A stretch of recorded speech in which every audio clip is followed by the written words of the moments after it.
Do you click on something that is dubious or maybe even looks fine? No, I am not the Prince of Egypt. And no, you did not win the lotto. Filtering, we have like 6 levels of filtering. Now I'm joined by Tom Lonergan, who is the National Coordinator for Tech Integration for the PDST. Is that right? Did I even bookend that?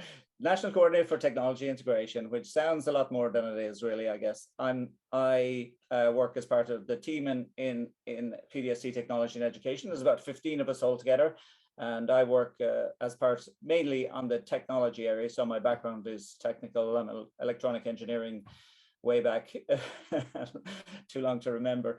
So, and I've worked in industry for 20 odd years or something like that before I came to the National Centre for Technology and Education, which was NCTE, back in 2002, and I've been there since, which probably says something about maybe I do like the job, right? So we were talking before. I certainly like working with schools, and so I've been working with primary and post-primary schools for the last 18 and a half years or something like that. Yeah, which is and great. It was something we spoke about offline, and just before we pressed record, you asked me, was I still with schools? And I was saying that, yeah, I can't seem to get out. That's the thing. The working in schools, it's hard. It's not easy. But I just can't leave it. There's something about it, and you're another person in the same boat. I mean, you're at it how long now? Well, since 2002, yeah. So that's quite a while. So almost 19 years. So it's almost 20, whatever. Yeah. Yeah, a long time. Yeah, quite a long time. So yeah, I must admit, I do enjoy it. I spend a lot of my time talking with principals, deputy principals, ICT coordinating teachers, mainly on the ICT area in school and with regard to ICT equipment and infrastructure. And Tom, before we get into any of that, because I want to talk about your role, but before that, what got you to this place now, to here? Don't say a link from me, to this moment. Well, I mean, obviously, since college, I've been working pretty well in industry for quite a long time. So I've worked in Galway for a large telecoms company with 125,000 people, a company called Nortel Networks. And I spent a year working in Canada with them. And after, I think I was 12 and a half years with them. And then I spent about 4 years working with an internet startup, cloud-based telecoms company in Galway as well. Completely from start. So it was all in the tech space, and large companies, small companies. And then I saw this job advertised working with schools and technology, and I was kind of looking for a change, and I thought, well, that might be interesting. So I applied back in 2002, got the job, and I've been here, based in Dublin City University, or at the moment based at home, but pretty close to Dublin City University. So that's where our office is. And ever since then, I've been working with schools, and I suppose, initially it was kind of, I suppose, when you think back in 2002, it was we didn't start introducing the school's broadband program until 2005. Before we go to the school's broadband plan, can you tell us a bit about your role? So my role, very simply, is twofold. One, I help coordinate the school's broadband program with with the Department of Education and with HEANet, and with a few colleagues here in PDST Technology and Education, and with our broadband service desk. That's probably, depending on how busy we are, that could be 50% or more of my role. And the rest of my role then is advising schools on technology, everything from devices, Wi-Fi, networking, audiovisual stuff, projectors, interactive flat panels, etc., and including all sorts of things like cybersecurity. So it's I suppose one of the things I like about the job is it's really varied, right? So I get emails and calls and whatnot from schools every day, every week, on all sorts of things, and something new comes up every week. So it keeps you thinking, keeps you kind of aware of the different aspects and the different perspectives out there. So that's kind of my role. Now, with it being European Cybersecurity Month, and I do realize, now it has to be said, your role it's not cybersecurity expert or anything by that means. So I don't answer anything that you're not comfortable answering. But the school broadband and cybersecurity, they kind of go hand in hand. So tell us first of all about the school broadband plan. I think that's something that not an awful lot of people know about, or Yeah. at least they know because they can connect to the internet when they go into school. But as far as the back end, they don't seem to. Yeah. Well, as I said, it's funded by the Department of Education, the program. Ourselves and HEAnet are the two main delivery and operational partners. So HEAnet schools don't really engage with HEAnet directly. They engage with the program through our service desk, our schools broadband service desk. So broadband service desk at pdst.ie, or we've got a 1-800 number as well. So, and a number of people, we've got about 6 people on our help desk, and they spend their day engaging with schools who call them, email them, or whatever, in terms of, usually schools call if they have an issue, or they want to discuss something or whatever. So the service desk is reports to PDST Technology and Education, I guess reports to me from a reporting point of view. So I have an overseeing role there, and I work very closely with the service desk and with my colleague Helen McKeown, who's the broadband support manager, in terms of just providing the best possible broadband services we can to schools within the budgets of the allocated budgets of the department. And I suppose since 2005, we have had a number of waves of improving the technology, and literally every day we're improving. If you think back to 2005, the technologies that were available then, we have much better technologies now. So we had a lot of satellite connections, so we had dishes on top of schools, literally pointing towards the southern hemisphere, where it went to a satellite and bounced down to an earth station. We've eliminated all the satellite dishes in schools for, I don't know, 5 or 6 years now or more. So we still have fiber, we have still cable, we have wireless point-to-point connections. So it still looks like a little bit of an aerial on a school, but it's generally pointing to a hill someplace. And it's not. We still have schools telling us that they have satellite dishes, but believe me, none of them are active. They're still possibly out there on the, on school buildings, but they're not active. And it has to be said before, there are some schools that are a bit out of reach at the moment, but it's not that they're forgotten about or anything. It's just they're just out of reach. The reach, it's getting there. It's just.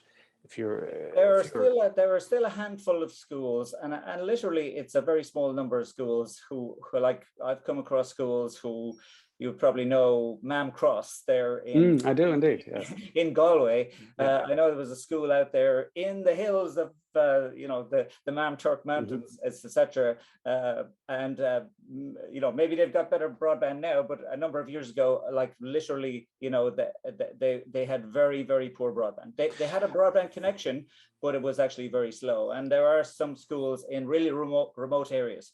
Now, the vast majority of schools, I'll have to say, have even primary schools, an awful lot of primary schools, I don't have the exact percentages here, but would have greater than 100 megs at the moment.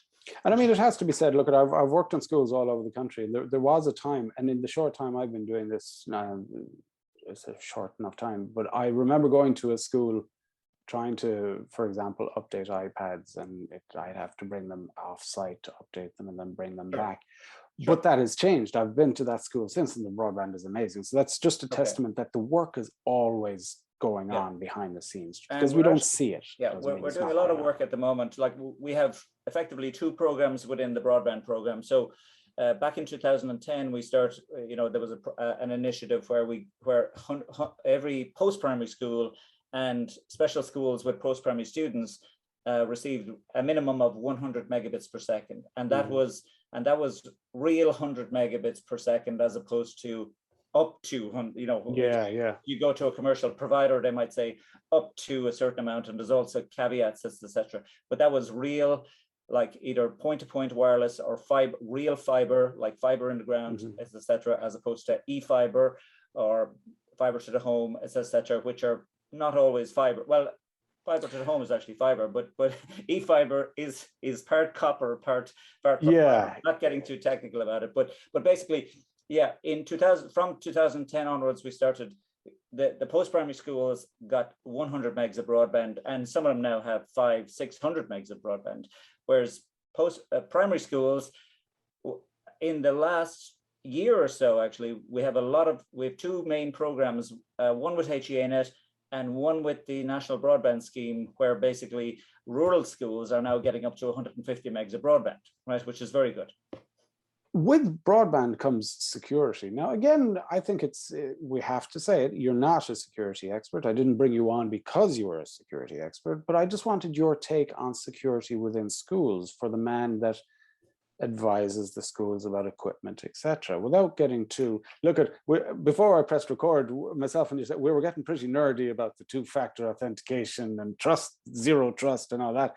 But like, what's your take on it? What would be your advice? You're sitting now in a staff room, there's a group of teachers listening to you. What's your advice to teachers, and what is their advice probably? What do you think they should tell their students? Yeah. First of all, like, maybe I should just say that the school's broadband network has a certain amount of security controls built in, right? So the one that would be most familiar to schools and teachers would be content filtering, for example. So so with the broadband connection, you get a content filtered connection. So which typically you don't get if you're if you're a home user and you order broadband, your connection is not content filtered. You can access any websites you like. You can buy some solutions for that, and some of them may be pretty good or may work okay, etc. But we provide it as part of the core service from day one since 2005. And we asked schools to sign up to an AUP. It was generally signed by the principal of the school, etc. And most teachers don't have to worry about that because it's all built in.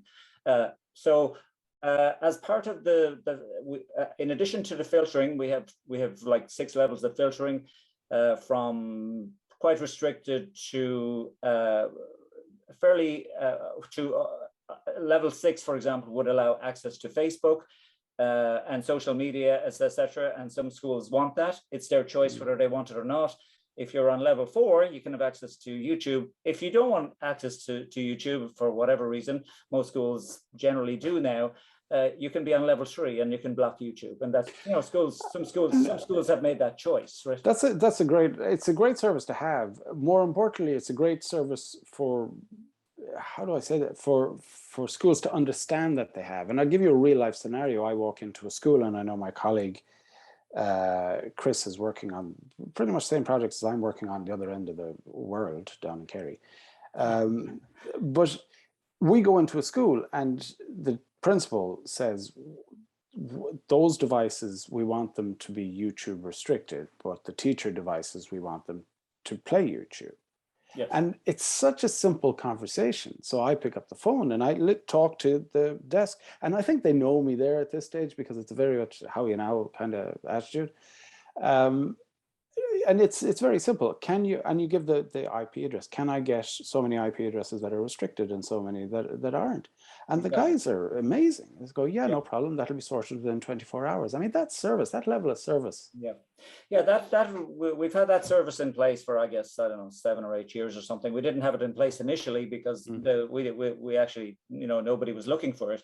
But as the school, as things evolved, teachers and saw the need to have, the different levels of filtering for themselves. So typically in a large post-primary school, teachers might be on level 6. The teacher network might be on level 6, and the student network might be on level 4 or something like that, right? There is another side to all of this, and of course the teachers will know this, and any teacher that's walked through the corridor, when you see a student on a phone in a controlled environment, which the school internet tends to be, school networks tend to be a controlled environment, you know that they're on a VPN, or you know that they've sidestepped security somehow. And I mean, how do we deal with that? Well, first of all, I mean, they may be on a VPN.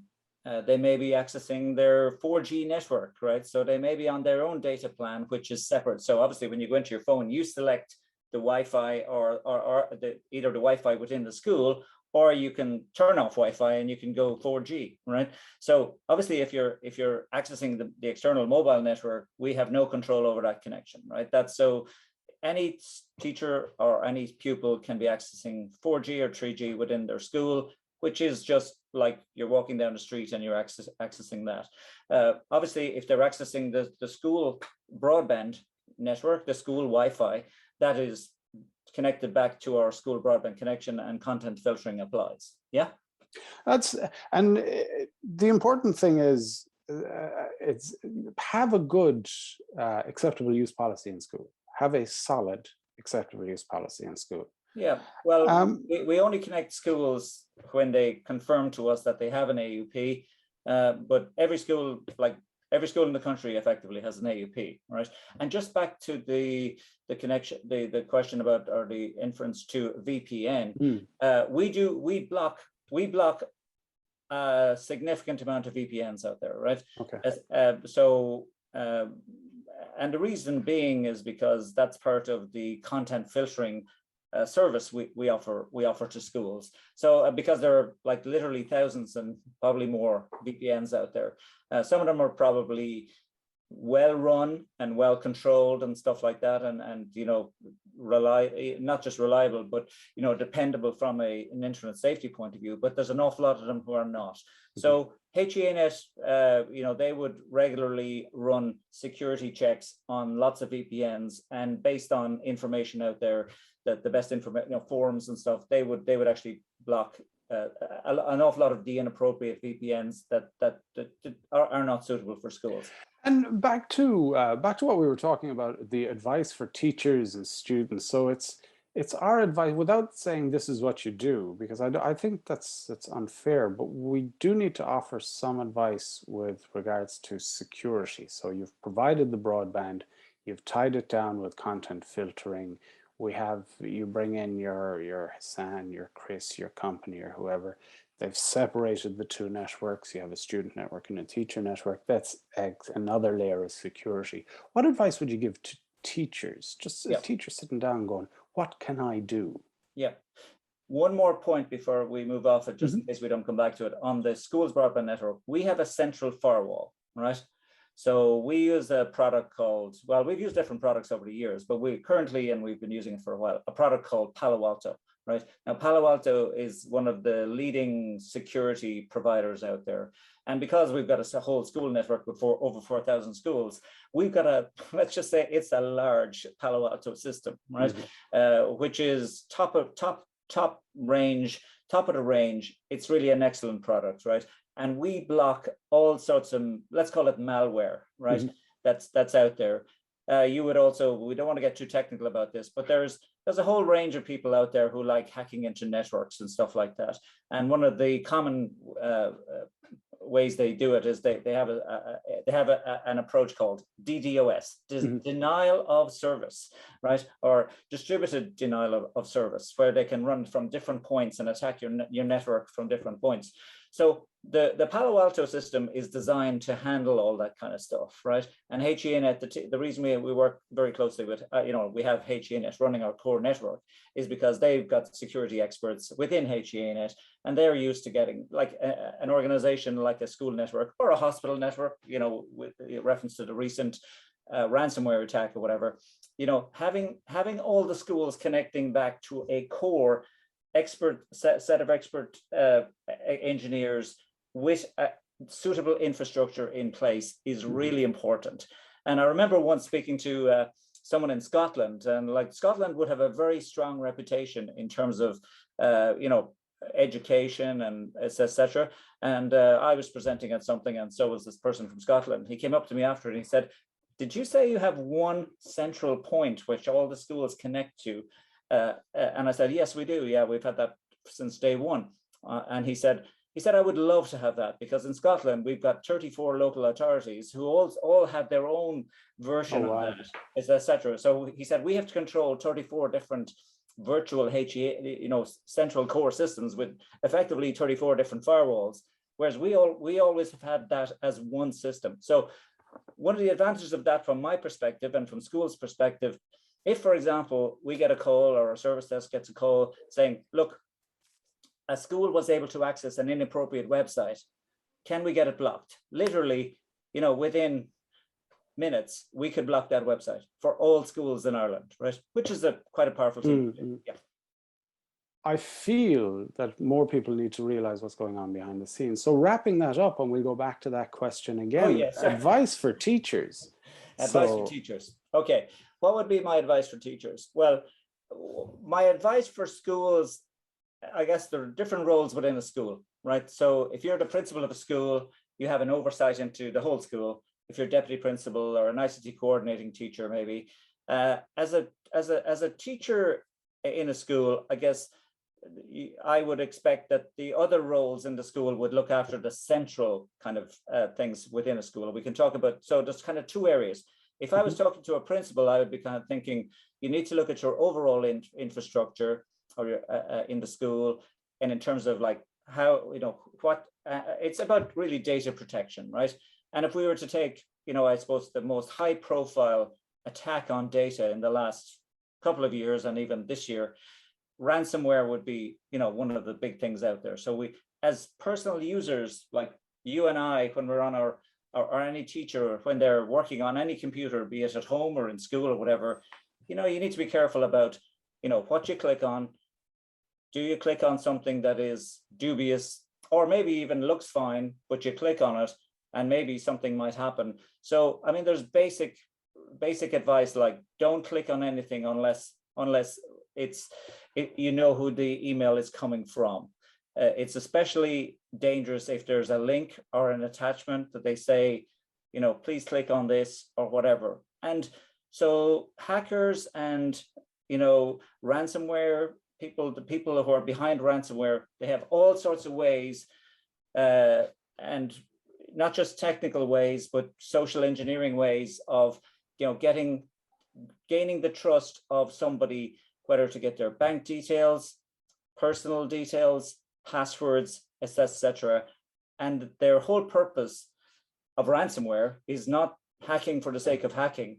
It's based on, revenue, trying to, it's based on trying to earn money from that process. So, and I mean, I've never actually been luckily attacked or personally on my computer or whatever by ransomware, but sometimes I have to visualize, what it will look like. And basically what it will look like will be, you come in the morning, you turn on your computer, and rather than get your normal logon screens, what you see is we have infected your computer with whatever. You need to contact this number or click on this link or whatever so that we can and pay a ransom so we can undo the damage. And first of all, my first advice would be turn off the computer, disconnect it, make sure, try and limit the damage to that computer, and then talk to your IT person or whoever who is going to help you in that situation. And, can I add something to that as well? Mm-hmm. So when this does happen, if it does happen, I've seen it a few times in a few different schools, and it was dealt with quite well. So when it happens, contact your IT person. There is no repercussion. There is no IT person that's going to go, what did you do? Exactly. It's not about assigning blame. It's about fixing the problem. I 100% agree. Yeah, absolutely. It's not something that, and we don't, it could happen to anyone. It could happen to me in an instant. I mean, if you get a lot of emails, sometimes, of course, we all do it. We click on something and next thing, oh my God, what was that? Etc.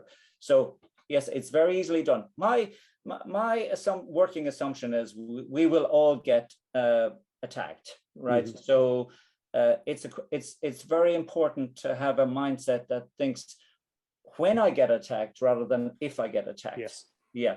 And when you get attacked, either personally at home on your own computer or within a school or another network, it's a case of you need to have a plan. So the plan might be just turn everything off and call somebody, right? Call your IT person. That is the most important thing, because the longer the computer remains active, and especially and obviously not to engage with any of the emails or links or instructions from somebody who might be pretending and might be very good at acting. And do you know what? There's a good rule of thumb in that no, I am not the Prince of Egypt, and no, you did not win the lotto, Yeah, because well, those communications are not going to take place over emails. exactly. Well, those ones have been around for a long time, but I suppose, like we've all, like I probably get a couple of calls every week from somebody telling me there's something wrong with my social welfare, or my Yeah, yeah. my revenue account or my bank account or something like that, and like I just hang up. It says that they're annoying, and there's nothing you can really do about them except just turn off your phone, turn off your computer. Do not engage. Well, obviously not turn off your computer, but just delete the email. Yeah. Don't engage with it. And from a school point of view, and I get this an awful lot. And just to add to everything you've said there, teachers are getting now, thanks to COVID, are getting more and more. Their inbox is getting. There's loads of emails coming in between whatever platform they're on, and students communicating with them. Here is the rule: if it's homework you assigned, then fair enough. But if the student is emailing you, don't recognize the student's name, you don't recognize the link, there's no harm asking the student the next day, did you send me that email? Like we shouldn't be afraid to go, did you send that? I wasn't sure. Or yeah. that link that you sent was broken. Can you send it to me again? If you're not sure, don't be afraid to ask. Exactly. And I get emails that look, I mean, I get lots of emails from IT companies, or what seems like IT companies selling their services and whatever. And I have moved in my thinking from, oh, that might be interesting to check that out, to, do I understand this? Do I need this? Do I know who it's coming from? Delete. Delete. If like, if I get another email the following week saying, hi Tom, for some reason you haven't replied to my email, this is really John. Yes. Then that's different. I mean, if it's important enough, they will come back, and you will be able to authenticate who that's. That's a really good point. We've of late attached so much importance to our email and to our email communication. Yeah. That we kind of feel that we have to respond now. Exactly. But if you don't know, and then Hassan emails you back again going, we met for coffee at such, your point is very valid. So I suppose in terms of, like, I mean, there's lots of things that we can do individually in terms of being, I mean, the first thing is to have the mindset of being aware of this stuff. So awareness, I guess, is the first thing. But having said that, I think there's a high likelihood that even if you're aware, because we're all very busy, we're doing multiple things at any one time, you could click on something, and I could. This could happen to anybody who is fully aware of the risks here. We all act kind of subconsciously sometimes. We're trying to clear our inbox, through our emails. It's, oh my God, I've got 20 emails. I flick through these ones here, and you've clicked on something without even knowing it, right? And then it may or may not become obvious. So, there's that awareness thing, just visualizing, what could happen, I think is, I have to remind myself of it every now and again. Once I visualize, look, if you don't be a little more careful here, something bad could happen, and you could be locked out of your system. You could lose so much data, etc. I mean, obviously, as an individual user, we all need to be keeping backups, right? And when I say a backup, I mean a backup that is separated from your computer, right? So the simplest form of backup for an individual is, a USB drive that you plug in. And like we've all got so much data, I think it's very important that we separate out the data that is really important as opposed to other data. So you could lose, or you or I could lose a lot of our data, but it mightn't be the end of the world, right? Because a lot of that data might be stored someplace else on the internet or whatever. But there's certain data that is critical. And I think it's very important to do regular backups and to unplug that backup at an individual level, on a USB drive, at a school level, either to a separate backup that is separated, because when a school closes at 4 o'clock on a Friday, just like now, systems are still running. And I've gone into schools, or I've talked to schools. I've actually been in schools, I'm sure you have, and you see where a school, occasionally I would go into a school and have a look around, and they would ask me to check out different things and give them advice. And I've come across servers that have been running there for 10 years, but nobody has turned them off, and nobody is using them, right? first of all, they're wasting power, but secondly, they're a security risk. So any device that is turned on and left on the whole time is really a security risk, right? And no server should be running on a school unless it's active, it's providing services, and ideally, I would prefer if we had no servers in schools, that everything would be in the cloud, because the cloud is more secure, all right? That's some solid advice. Tom, how do people get a hold of you? Maybe not you directly, but the service PDST and IT provide. Yeah. They need advice. Where do they go? Well, we've had an email for quite a number of years. It's called ictadvice@pdst.ie, right? So ictadvice@pdst.ie. And generally that comes into myself and also comes into my colleague, Deirdre Redmond. So either Deirdre or myself will respond to that. Yeah. Tom, thank you very much. I realize you're the busiest man in Ireland. Thank you very much for making the time, and we really appreciate it. Okay, well, it's been a pleasure, Hassan. Thank you. Bye-bye.